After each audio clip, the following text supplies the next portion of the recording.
Attention Deficit Disorder. The Brain of a Dyslexic or ADHD Person. Written by Cyree Gallows, Heather Foreman, and Lee Randolph. Narrated by Rory Young, J.A. Lydick, and Kasey Logan. ADHD. Symptoms and Solutions for Men and Women with Attention Deficit Hyperactivity Disorder. Written by Heather Foreman. Narrated by Rory Young. Chapter 1. What is ADHD?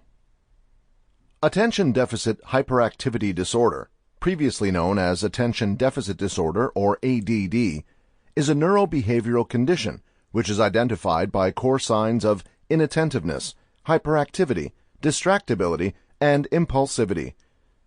ADHD is thought to be the most typical youth mental health disorder, with rough estimates of its prevalence in kids varying from 5 to 11%. ADHD in adulthood is thought to be less typical, with around 2 to 5% of adults that have been detected. ADHD signs can disrupt work, school, home tasks, and relationships, and managing the disorder can be a difficulty for both children and adults.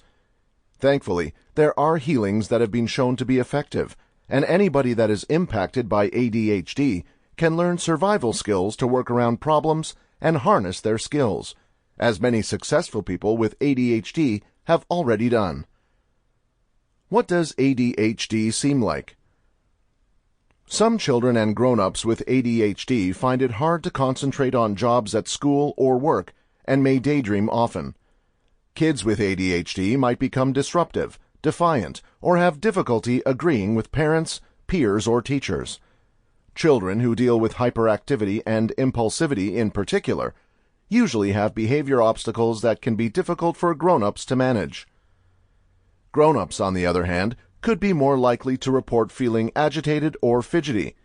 If they cope with impulsivity, they might make rash choices that adversely affect their life. For both children and grown-ups, executive functioning, planning, psychological regulation, and decision-making is usually impacted also.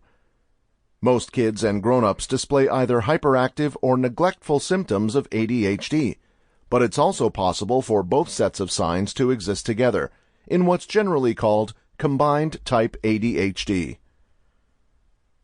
Is ADHD real? Most psychiatrists and psychologists agree that ADHD is real. It runs in families, suggesting hereditary roots, and neurological proof. Sample complete. Ready to continue?